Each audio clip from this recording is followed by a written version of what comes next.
Pues hace unos años era la meta, era el final. Y cuando llegué aquí, pues me di cuenta que no, que de final nada, que era el trampolín. Y de lo que era una ilusión muy grande, llegar a la universidad, ir a la universidad y tal, ir a Madrid a vivir. Yo vengo de un pueblo de La Mancha. Pues se convirtió en un trampolín, además de miedo. Porque claro, ahora ya dices, al día que acabe la carrera, ¿qué? Hay que ir a trabajar. Y además la universidad me ha hecho siempre mucha ilusión y sobre todo ahora porque estoy conociendo gente, yo que estudio periodismo, hacemos las prácticas en la radio y muchas veces levanto la cabeza y miro a mi alrededor y digo, pues que con esta gente, ojalá dentro de 15, 20 años levante la cabeza en una redacción y me encuentre con esta gente, porque estoy haciendo pues eso, amistad con gente que no pensaba que lo iba a encontrar. Yo veía la universidad como una posibilidad de traspase al mundo profesional. Yo estudié empresariales, con lo cual, pues básicamente todos los que estudiamos aquello acabamos trabajando para lo que es el mundo empresarial.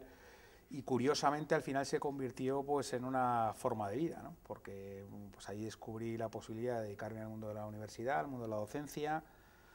Y siempre digo lo mismo, que es que yo empecé a estudiar cuando acabé la carrera, porque me di cuenta de lo que había estudiado era fundamentalmente memorístico, pero no podía con eso pues ni manejarme en el mundo profesional ni probablemente en el mundo académico serio. Yo nunca me he considerado de todas maneras un universitario, un docente profesional. Yo me considero más bien un profesional de la gestión y del mundo de las organizaciones que y la universidad me permite pues mantenerme en contacto con la gente joven. Es un poco lo que siempre he sido, ¿no?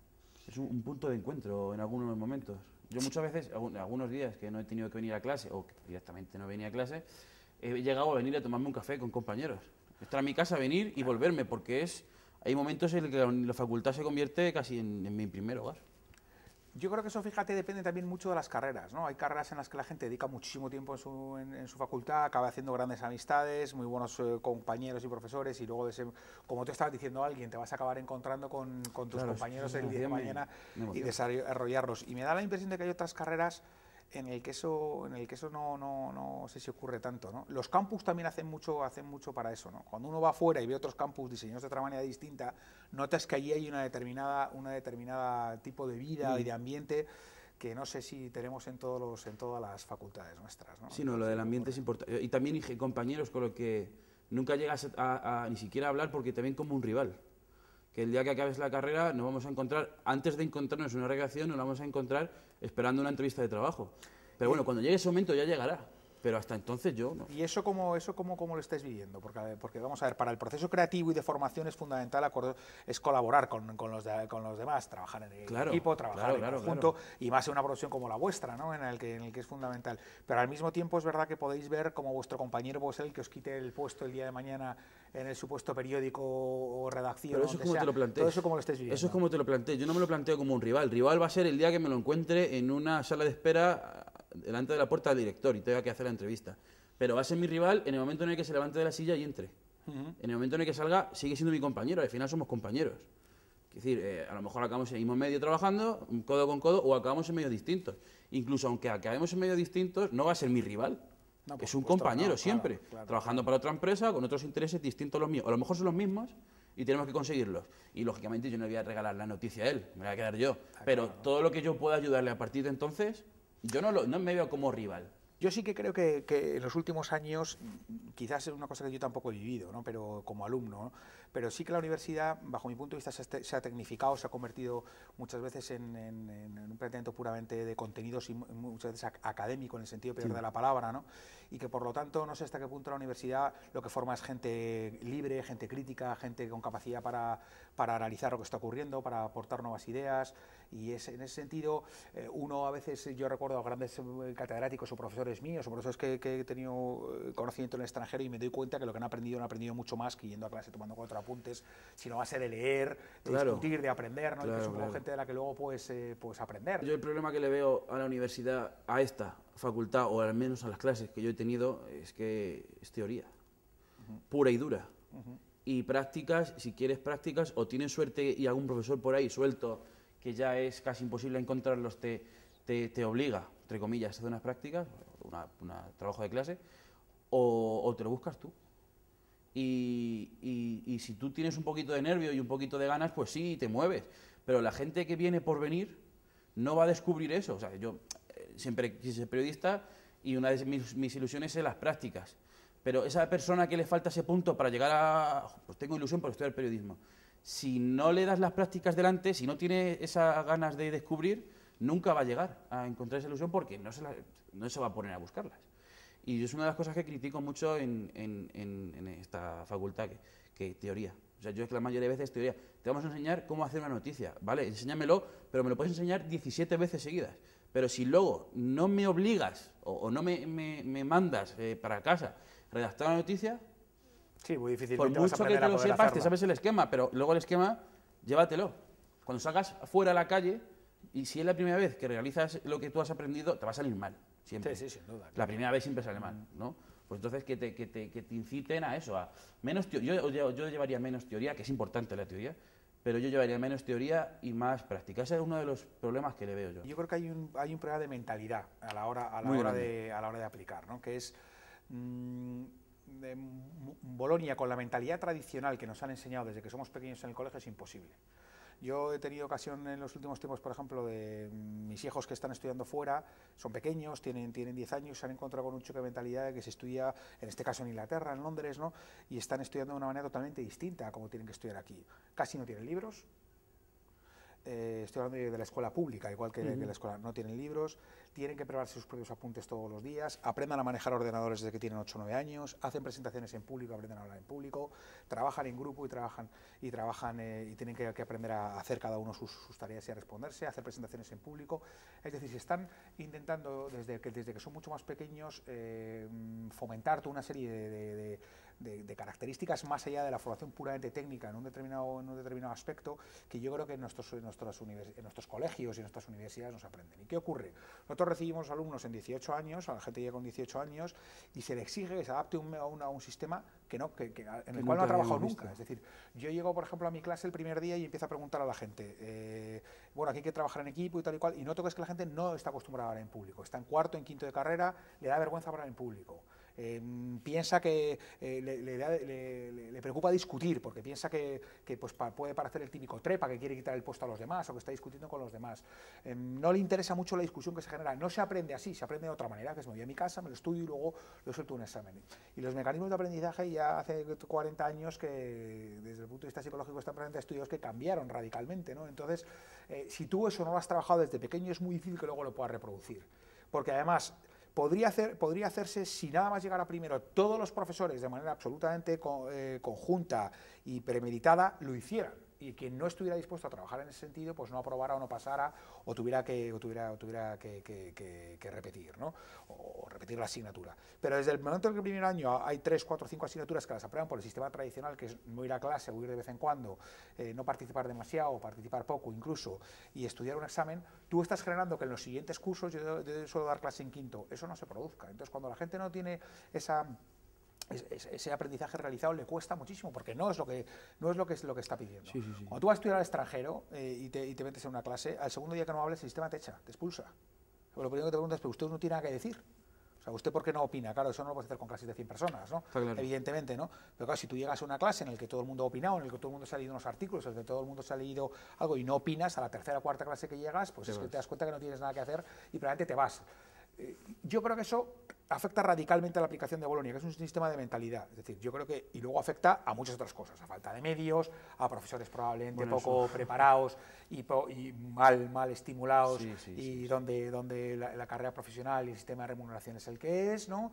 Y bueno, pero hay un cambio de mentalidad que yo creo que habría que preguntarle a los alumnos si están dispuestos a tener.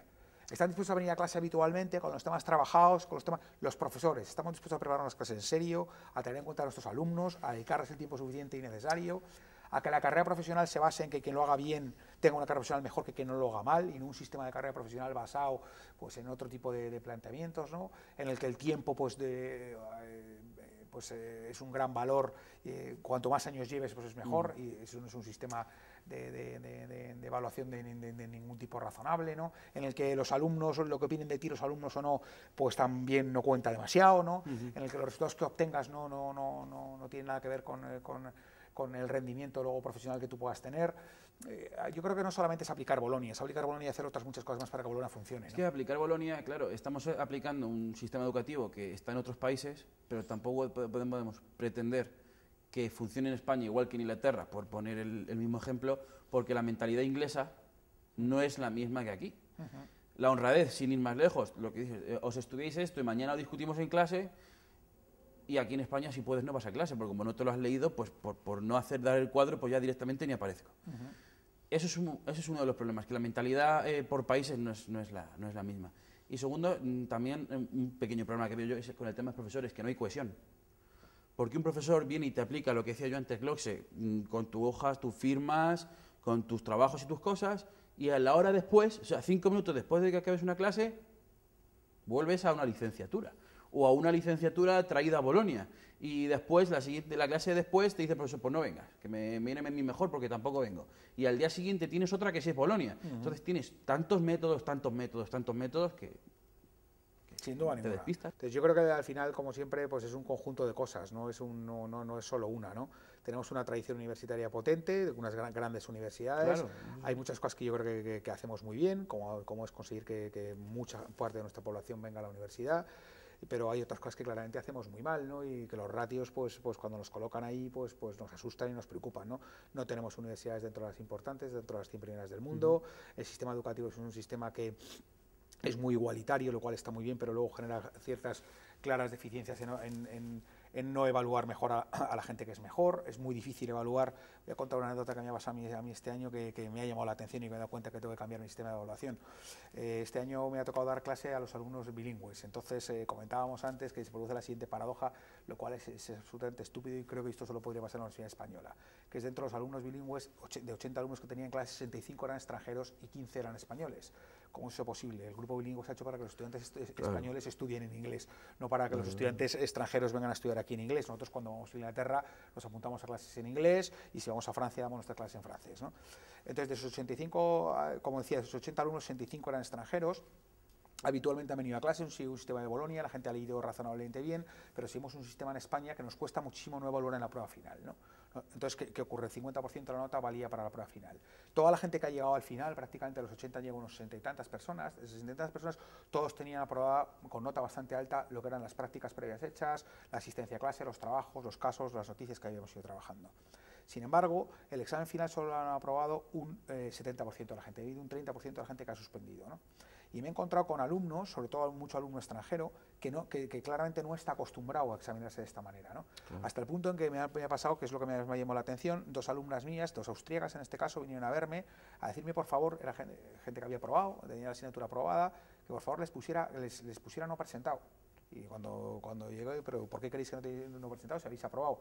Dijo, mire usted, con lo que yo he estudiado aquí, con lo que he hecho yo aquí, con lo que yo he trabajado aquí, en mi país tengo con un 90% de posibilidades de matrícula honor. Y con usted tengo aprobado. Entonces, ¿qué nos pasa a nosotros?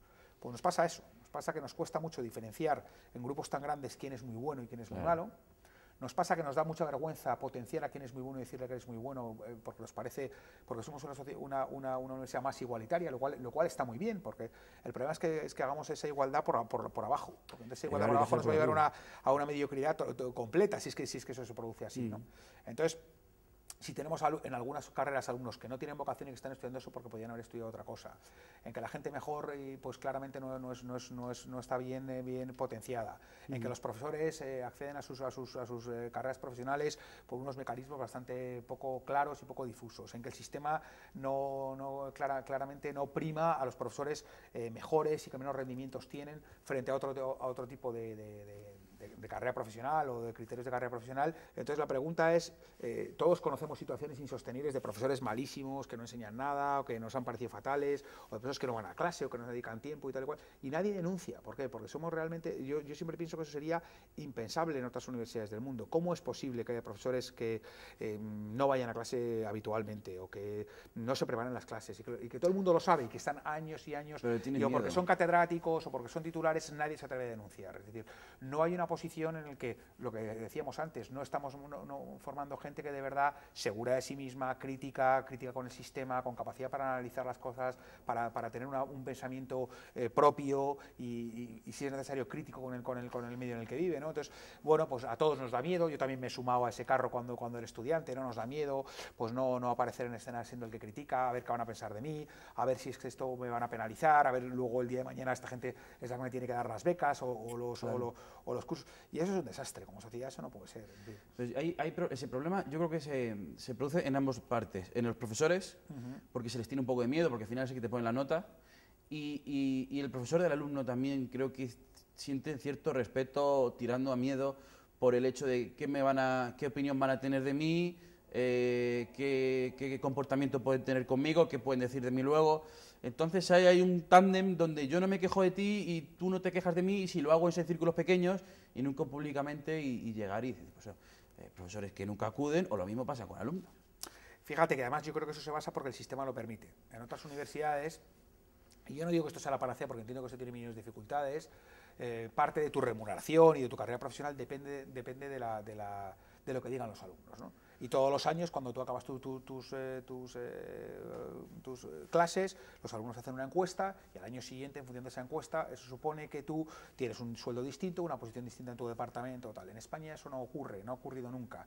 Tenemos en la Complutense un programa que se llama el programa docencia, que sí que lo que hace es evaluar a los profesores, pero que no influye ni en la remuneración, ni en tu posición académica, ni en la carrera profesional, ni en el año siguiente los grupos que vas a elegir, ni nada por el estilo. Es simplemente una nota informativa, ¿no? Pues claro, esa nota informativa pues vale para muy poco. Yo conozco gente en mi departamento que tiene unas notas fantásticas y luego conozco gente en mi departamento que tiene unas notas malísimas, y da lo mismo que lo hagamos bien y que lo hagamos mal. Y bueno, esto yo no creo que solamente el ser humano se mueva por impulsos económicos o por impulsos de promoción, pero en parte todos nos movemos por eso. Y lo que no puede ser es que a mí me paguen lo mismo de mis clases muy bien o las de muy mal, vaya a clase, llegue tarde o llegue pronto, me lean muy bien los trabajos de mis alumnos o me los lea poco, me forme y me dedique a no me forme y no me dedique. Eso no puede ser, es un sistema en el sentido perverso, que yo creo que no fomenta el que la gente se prepare bien y los méritos que unos están produciendo frente a otros, ¿no? Y entonces eso es un bucle que va añadiéndose. Claro, es un bucle, entonces encontrar la solución es bastante complicado. De lo que hablábamos antes de Bolonia, yo la solución, una vez la había pensado, lo que pasa es que es muy a largo plazo. No puedes cambiar el sistema educativo de la universidad, que es el último paso. Empieza desde que entras al colegio, niño de 3 años. Con ellos arrancas eso que decíamos de llevar el trabajo leído a clase y comentarlo, y lo vas llevando. Cuando ese niño pasa a primaria, implantas ese sistema en primaria. Cuando llegas a secundaria, bachillerato y universidad. Lo que no puedes hacer es tener un sistema durante secundaria, sobre todo bachillerato, que te están, entre comillas, preparando para la universidad, porque yo se lo escuché muchísimas veces, no, es que os estamos preparando para la universidad. Y se quedaba el profesor tan a gusto y digo, los estoy preparando. Y luego llegabas a la universidad y decía, y no tenía nada que ver con ¿qué es esto? ¿Qué es esto? Para que haya un cambio en la universidad requiere que vosotros, que sois los usuarios finales, y nosotros como profesores cambiemos radicalmente nuestra actitud y que vosotros reivindiquéis otra universidad. Y tenemos la universidad, como creo que decía antes, que nos merecemos, ¿no? No es más que reflejo de nuestras actitudes y luego de un sistema que lo que hace es promover un determinado tipo de actitudes frente a otras. Y para cambiar lo que necesitamos es que vosotros obliguéis y forcéis a que esos cambios se hagan. ¿Qué ocurriría si mañana en la Universidad de Periodismo no viene nadie a clase? Y durante un día no hay nadie que venga aquí a clase y se exigen cambios. Pues probablemente las cosas cambiarían, ¿no?